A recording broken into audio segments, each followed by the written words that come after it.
Hello students, class 12th के maths के 11th chapter में आपका स्वागत है, जिसका नाम है 3 डायमेंशनल ज्योमेट्री। आज की वीडियो में हम लोग 3D का एनसीईआरटी का फर्स्ट एक्सरसाइज सॉल्व करेंगे। तो ये मैं मान के चल रहा हूँ, इससे पहले मैंने जो वेक्टर अलजेब्रा के ऊपर एनसीईआरटी के सॉल्यूशंस करवाए थे उनको आपने देखा होगा, सॉल्व किया होगा, तभी आपको आज का वीडियो भी समझ में आएगा और अच्छा भी लगेगा। अगर आपने नहीं देखा है तो उन सभी वीडियोस का लिंक आपको डिस्क्रिप्शन बॉक्स में मिल जाएगा, आप बाद में जाके देख लीजिएगा। तो चलिए फिर वीडियो को शुरू करते हैं। तो देखिए, फर्स्ट क्वेश्चन है, if a line makes angle 90 degree, 135 degree, 45 degree with the x, wise and Z axis respectively, find its direction cosine. ठीक है, तो मैंने डायरेक्शन कोसाइन के बारे में आपको पहले बताया था। ठीक है, डायरेक्शन कोसाइन LMN होते हैं। ठीक है, यही डायरेक्शन कोसाइंस होते हैं, DCS जिनसे हम लोग कहते हैं। ठीक है, मेरी भाषा में DCS कहते हैं इसे। L जो होता है वो कॉस अल्फ़ा के इक्वल होता है, ये भी बात मैंने बताई थी। M जो होता है वो कॉस बीटा के इक्वल होता है, और N जो होता है वो कॉस गामा के इक्वल होता है। ठीक है, ये सारी बातें मैंने आपको बताई थी। ठीक है, तो हमें गिवन ये है कि एंगल्स जो हैं वो x और y और z एक्सिस से बन रहे हैं, और अल्फ़ा मतलब होता है कि जो हमारा वेक्टर है वो x एक्सिस के साथ कितना एंगल बना रहा है, बीटा y एक्सिस के साथ एंगल होता है, गामा z एक्सिस के साथ एंगल होता है। तो मैं अल्फ़ा बीटा गामा गिवन है, अल्फ़ा 90 है, ठीक है, बीटा 135 है और गामा है 45। ठीक, तो अगर मैं L कैलकुलेट करूं जो कि होगा cos 90 ज़ीरो हो जाता है। अगर मैं M कैलकुलेट करूं वो होगा cos 135, cos 135 की वैल्यू होगी -1/√2। ठीक है, और मैं अगर n कैलकुलेट करूं तो ये जाएगा cos 45 जिसकी वैल्यू होती है 1/√2। ठीक है, तो अगर मैं DCS लिखूं, मुझे LLM की वैल्यू मिल गई है, तो L की वैल्यू 0, M की वैल्यू -1/√2 और N की वैल्यू 1/√2। ठीक है, यही हमारा आंसर हो जाएगा। ओके, अब देखिए सेकंड क्वेश्चन है, find the direction cosine of a line which makes equal angle with the coordinate axis. फिर से हमें DCS निकालना है, और जो लाइन है वो तीनों एक्सिस के साथ इक्वल एंगल बना रही है।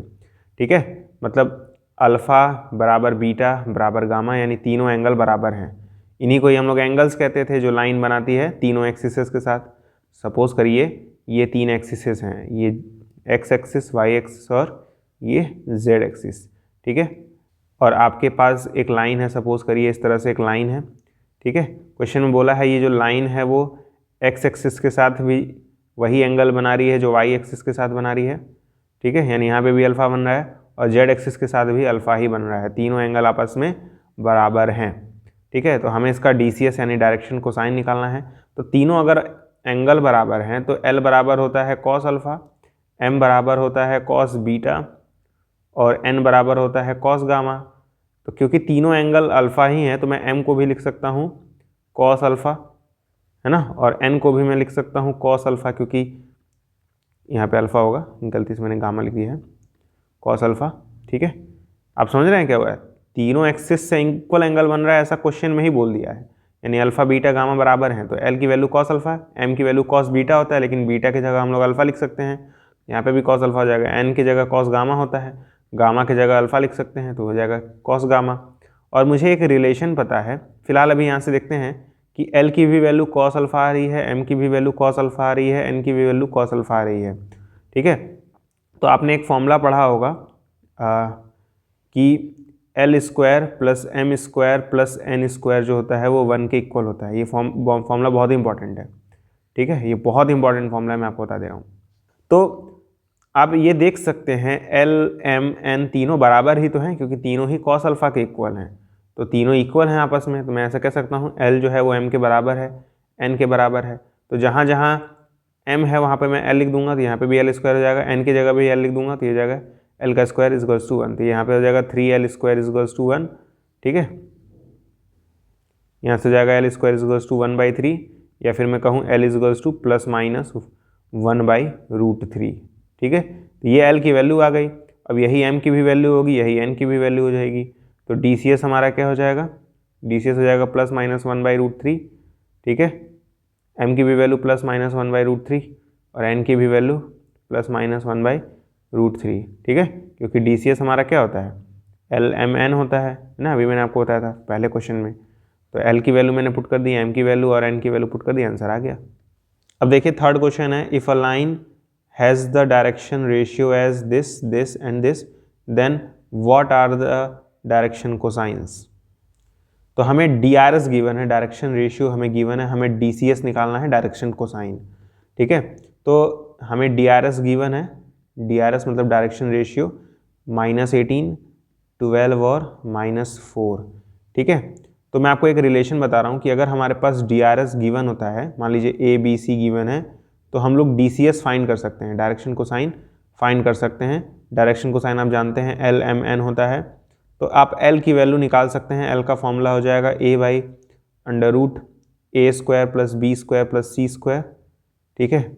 M की वैल्यू हो जाएगी B/√A² + B² + C² और N की वैल्यू हो जाएगी C/√A² + B² + C², ठीक है। तो आप देख सकते हैं कि अगर DRS गिवन हो तो इस DRS के मदद से हम लोग डायरेक्शन कोसाइन निकाल सकते हैं, ठीक है। तो देखिएगा हमें ABC की वैल्यू गिवन है, आप देख सकते हैं। तो मैं L की वैल्यू कैसे निकालूंगा, L की वैल्यू हो जाती है, पहले ये फर्स्ट वाला नंबर लिखिए जो कि है -18, फिर डिवाइड करेंगे, अंडर रूट लगाएंगे और तीनों का स्क्वायर कर देंगे, इसका स्क्वायर, इसका स्क्वायर, इसका स्क्वायर। तो -18 का स्क्वायर तो आप कर ही सकते हैं, इसका आएगा आंसर 324, प्लस 12 का स्क्वायर करेंगे तो 144 आएगा, प्लस 4 का स्क्वायर करेंगे तो 16 आएगा, ठीक है। तो इसको सॉल्व भी कर सकते हैं, तो ये जाएगा -18 ये सॉल्व कर लीजिएगा, आपका आंसर आएगा 484, ठीक है। सॉल्व कर लीजिएगा, 484 आंसर आएगा आपका। 484 जो होता है इसका स्क्वायर रूट होता है 22, ठीक है। तो नीचे आ जाएगा 22, तो L की वैल्यू आ जाएगी -9/11, ठीक है। आप इसको ऐड करेंगे, ये आएगा, इस चीज़ को सॉल्व करेंगे 22 आएगा, इस चीज़ को सॉल्व करेंगे तो -9/11 आएगा, ठीक है। तो इतना मालूम चल गया, नीचे अब 22 से ही डिवाइड करना है, ठीक है। तो अब M की वैल्यू निकाल लेंगे। M की वैल्यू कैसे निकालेंगे, सेकंड नंबर लेते हैं जो कि है 12, ठीक है। तो ये जाएगा 12 डिवाइडेड बाई अंडर रूट, इन तीनों का स्क्वायर करके ऐड करेंगे, तीनों का स्क्वायर ऐड करके करेंगे तो क्या आएगा 324 प्लस 144 प्लस 16, ये हो जाएगा 12/√484, ठीक है। ये हो जाएगा 12/22, जिसे मैं कह सकता हूँ 6/11, ठीक है। उसी तरह N की वैल्यू निकाल लेंगे, उसके लिए तीसरा नंबर यानी -4 लेंगे, ठीक है। तो ये जाएगा -4 divided by under root 324 plus 144 plus 16, ये हो जाएगा -4/√484 और इसको सॉल्व करेंगे तो -4/22 आएगा और ये जाएगा -2/11। तो आप देख सकते हैं LMN की वैल्यू आ चुकी है। तो हमारा डायरेक्शन कोसाइन क्या हो जाएगा, यहाँ पे मैं लिख दे रहा हूँ छोटा सा, डायरेक्शन कोसाइन हो जाएगा -9/11, 6/11, फिर -2/11, ठीक है। यही हमारा आंसर हो जाएगा। अब देखिए फोर्थ क्वेश्चन है, so that the points this this this are collinear. हमें प्रूफ करना है ये तीनों पॉइंट्स कोलिनियर होंगे। इस टाइप का क्वेश्चन आपको मैंने वेक्टर अलजेब्रा में भी करवाया था। मान लेंगे ये जो पॉइंट है 2, 3, 4, इसकी वैल्यू ये A पॉइंट है और मैं नीचे वाले को B मान लूँगा जो कि है -1, -2 और 1, फिर C मान लूँगा किसको 5, 8, 7 को। तो जो मैंने कॉन्सेप्ट वेक्टर अलजेब्रा में बताया था वही मैं यहाँ पे वापस रिपीट कर रहा हूँ। हालांकि कई सारे कॉन्सेप्ट्स हैं लेकिन वेक्टर अलजेब्रा वाला कॉन्सेप्ट ज़्यादा अच्छा होता है, ठीक है। अगले एक्सरसाइज में अगर यही क्वेश्चन मिलेगा तो मैं आपको एक और तरीका बताऊँगा, लेकिन फ़िलहाल के लिए अभी हम लोग वेक्टर अलजेब्रा वाला ही कॉन्सेप्ट यूज़ करेंगे, ठीक है। तो अगर तीनों पॉइंट कोलिनियर होंगे तो मैंने आपको बताया था कि अगर दो वेक्टर कोलिनियर हैं तो आप ऐसे लिख सकते हैं A equals to lambda B या फिर B equals to lambda A, ठीक है। मतलब अगर आपको एक ऐसा लैम्डा मिल जाता है जिसको अगर आप B में मल्टीप्लाई करें तो वापस से अगर आपको A मिल जा रहा है, या फिर आप उसे A में मल्टीप्लाई करें तो आपको B मिल जा रहा है, इन दोनों में से अगर कोई भी सिचुएशन होल्ड कर जा रही है तब आप उस केस में A और B को कोलिनियर कहते हैं। तो हमें पहले इनको वेक्टर फॉर्म में बदलना पड़ेगा। ये 2, 3, 4 है तो इसे लिख देते हैं हम लोग 2i + 3j + 4k ठीक, इसको लिख सकते हैं -1i minus 2j plus k, और c वाले को लिख सकते हैं 5i plus 8j plus 7k, यही मैंने आपको बताया था उस वक्त भी। अब मुझे ए बी वैक्टर फाइंड करना है। ए बी वैक्टर मतलब होता है B vector minus A vector. तो बी वैक्टर की वैल्यू है -1i minus 2j plus k, minus A vector की वैल्यू क्या होगी 2i plus 3j plus 4k। अब इसको आप माइनस प्लस तो कर ही सकते हैं, तो जैसे ही माइनस करेंगे तो आएगा 3i minus 5j minus 3k। ठीक है, ये आ जाएगी ए बी की वैल्यू। तो इसको मैं ए सपोज कर ले रहा हूँ, वेक्टर ए, यानी आपको ये वाला वेक्टर मिल चुका है। अब आप बी सी वैक्टर फाइंड करेंगे। ठीक है, क्या फाइंड करेंगे, बी सी वैक्टर। यहाँ पे मैं निकाल ले रहा हूँ बी सी वैक्टर, जो कि होगा C vector minus B vector. C vector की वैल्यू क्या है 5i cap plus 8j cap plus 7k cap, minus B की वैल्यू होगी -1i cap minus 2j cap plus k cap. ठीक, सो सॉल्व करेंगे तो आ जाएगा 5i cap plus 8j cap plus 7k cap plus 1i cap plus 2j cap minus k cap. इसको solve कर लेंगे तो आ जाएगा 6i cap plus 10j cap plus 8k cap, sorry 6k cap आएगा, 8 नहीं, यहाँ पे आ जाएगा 6k कैप। ठीक, इसको मैं बी वेक्टर सपोज कर ले रहा हूँ। तो आप देख सकते हैं कि अगर मैं इस वाले वेक्टर में 2 मल्टीप्लाई कर दूं, या सॉरी -2 मल्टीप्लाई कर दूं, तो ये वेक्टर मिल जाएगा।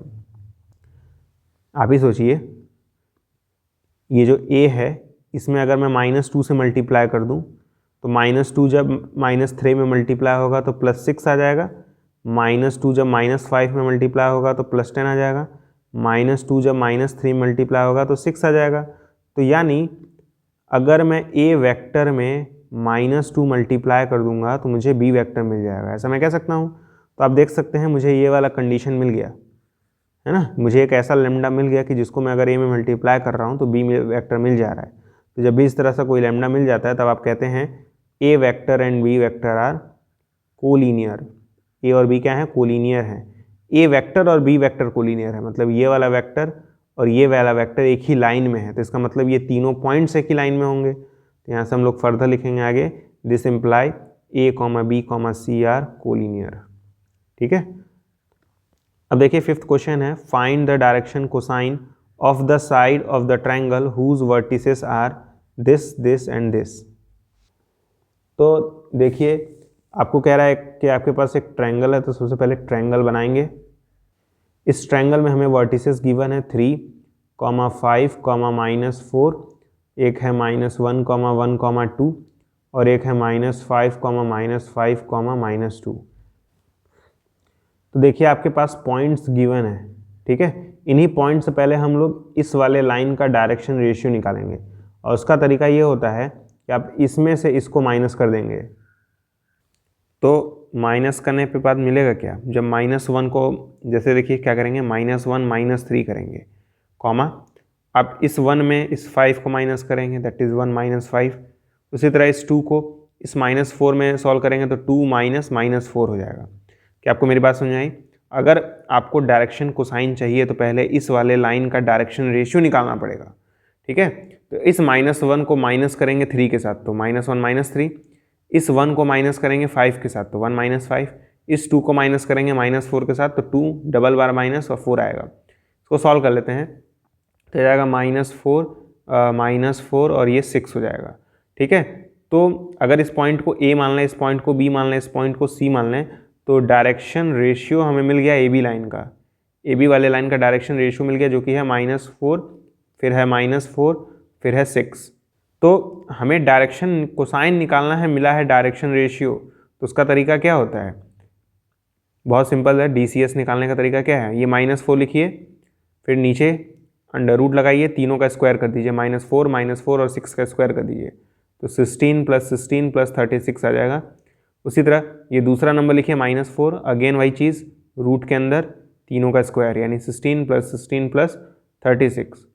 उसी तरह फिर ये 6 लिखिए, ये हो जाएगा 6 डिवाइडेड बाई अंडर रूट तीनों का स्क्वायर मतलब 16 + 16 + 36। तो नीचे वाली चीज़ें नहीं बदलती हैं, ऊपर वाली चीज़ें बदलती हैं सिर्फ। तो ये जाएगा -4 डिवाइडेड बाई 16 16 32 होता है, 32 और 36 जोड़ेंगे तो कितना आएगा? 68 आएगा। 68 रूट के अंदर क्या आएगा? 68, और रूट 68 को तो आप सॉल्व कर सकते हैं, ये हो जाएगा 2√17, है ना। तो ये चीज़ आपको सॉल्व करनी आनी चाहिए। कैसे मैं इस रूट को सॉल्व किया हूँ तो ये मिला है, ये बहुत ही बेसिक चीज़ है, ठीक है। तो मैं सीधे लिख रहा हूँ नीचे 2√17, कॉमा, फिर हो जाएगा -4, नीचे फिर से वही आएगा 2√17, और फिर 6/2√17। ये 2 से 3 बार में कट जाएगा, ये 2 से 2 बार में कट जाएगा, ये 2 से 2 बार में कट जाएगा, हमें मिलेगा -2/√17, ठीक है, -2/√17, और फिर से 3/√17। ओके, तो आप देख सकते हैं आपको इस वाले लाइन का डायरेक्शन कोसाइन मिल चुका है। अभी इस लाइन और इस लाइन का भी निकालना है, तो वीडियो पॉज करिए, फटाफट ये नोट कर लीजिए क्योंकि मैं इसको मिटाने जा रहा हूँ। अब देखिए हम लोगों ने इस वाले लाइन का डायरेक्शन कोसाइन निकाल लिया था, अब इस वाले लाइन का निकालेंगे, ठीक है। तो तरीका क्या है कि C में से B को माइनस करेंगे, C में से B को माइनस करेंगे, तो -5 में माइनस करेंगे -1 को, ठीक है। यहाँ पे मैं लिख दे रहा हूँ, -5 को माइनस करेंगे -1 में, कॉमा, उसी तरह इस -5 को माइनस करेंगे इस 1 के साथ, ठीक है, -5 को माइनस करेंगे 1 के साथ। उसका देखिए यहाँ पे -2 है और यहाँ पे 2 है, तो -2 को माइनस करेंगे 2 के साथ, ठीक है, -2 को माइनस करेंगे 2 के साथ, तो ये क्या हो जाएगा बताइए? -5 + 1 हो जाएगा, दैट इज़ -4, कॉमा, ये जाएगा -6 और ये जाएगा -4 अगेन, ठीक है। तो ये तो DRS आया, ये तो DRS आया, वो भी किसका? इस वाले लाइन का DRS आया है। तो DCS कैसे निकालते हैं? DCS कैसे निकालते हैं? बहुत सिंपल तरीका है, -4 लिखिए, नीचे अंडर रूट लगाइए और तीनों का स्क्वायर लिख दीजिए, -4 6 -4 का, तो ये 16 + 36 + 16 आ जाएगा। उसी तरह -6 के साथ भी करिए, -6 divided by same number 16 + 36 + 16, comma, -4 के साथ भी वही -4 डिवाइडेड बाई 16 + 36 + 16, और अभी आपने इस टाइप का अभी रूट सॉल्व किया है जिसकी वैल्यू आई थी 2√17, है ना। तो -4 डिवाइडेड बाई 2√17 आएगा, कॉमा, -6 डिवाइडेड बाई 2√17, फिर से -4 डिवाइडेड बाई 2√17, यही आएगा। तो ये 2 से 2 बार में कट जाएगा, ये 2 से 3 बार में कट जाएगा, ये 2 से फिर से 2 बार में कट जाएगा, तो आएगा -2/√17, -3/√17 और -2/√17, ठीक है। आंसर आ चुका है। इस वाले लाइन का भी डायरेक्शन रेशियो डायरेक्शन कोसाइन निकल गया है। तरीका क्या है? सबसे पहले डायरेक्शन रेशियो निकालिए और उसको डायरेक्शन कोसाइन में बदल दीजिए, ठीक है। अब देखिए इस वाले लाइन का डायरेक्शन कोसाइन निकालेंगे, कैसे निकालेंगे? इस -5 को माइनस करिए 3 के साथ, उल्टा करिए, 3 को माइनस करिए -5 के साथ, कुछ भी कर सकते हैं, उससे कुछ खास फर्क नहीं पड़ेगा, ठीक है। पहले DRS निकालेंगे, उसके लिए क्या करेंगे? इस 3 में माइनस करेंगे 5 को, 3 फिर -5, कॉमा, अब इस 5 में माइनस करेंगे इस -5 को, 5 -5, कॉमा, इस 4 में माइनस करेंगे इस -2 को, तो -4 -2, ठीक है। तो ये क्या आ जाएगा? 3 + 5 दैट इज़ 8, ठीक है, 8 हो जाएगा ना, 8, 10, -2, यही होगा। ये हमें DRS मिल गया। DCS निकालना है लेकिन, तो उसके लिए क्या करेंगे? पहले 8 लिखेंगे, फिर तीनों का स्क्वायर कर देंगे रूट के अंदर, 8 का स्क्वायर 64, 10 का स्क्वायर 100, 2 का स्क्वायर 4, ठीक है, कॉमा, उसी साथ 10 के साथ भी वही करेंगे, 10 डिवाइडेड बाई रूट के अंदर 64 + 100 + 4, ठीक है, फिर -2 के साथ भी वही करेंगे, तो -2 डिवाइडेड बाई रूट के अंदर 64 + 100 + 4, ठीक है। तो ये जाएगा 8/रूट के अंदर, तो ये क्या आएगा? 168, कॉमा, 10/रूट के अंदर 168, और फिर -2 डिवाइडेड बाई रूट के अंदर 168। अब रूट के अंदर अगर 168 है तो इसको भी आप सॉल्व कर सकते हैं, तो इसको सॉल्व कर लीजिएगा, ये आ जाएगा 2√42, ठीक है, सॉल्व कर लीजिएगा, तो जाएगा 8 divided by 2√42, comma, 10 divided by 2√42, comma, -2 divided by 2√42, ठीक। तो ये 2 से 4 टाइम्स में कैंसिल हो जाएगा, ये 2 से 5 टाइम्स में, और ये 2 से 1 टाइम्स में, तो आंसर आएगा 4 डिवाइडेड बाई √42, 5 डिवाइडेड बाई √42, फिर -1 डिवाइडेड बाई √42, ठीक है, यही हमारा आंसर है। तो 5 ही क्वेश्चन थे इस एक्सरसाइज में, 5 क्वेश्चन को मैंने सॉल्व करा दिया है। ठीक है, अगर आपका कोई डाउट है तो आप टेलीग्राम चैनल पे पूछ लीजिएगा। अगली वीडियो में हम लोग नेक्स्ट एक्सरसाइज सॉल्व करेंगे। आज की वीडियो में इतना ही, मिलते हैं अगली वीडियो में, तब तक के लिए गुड बाय।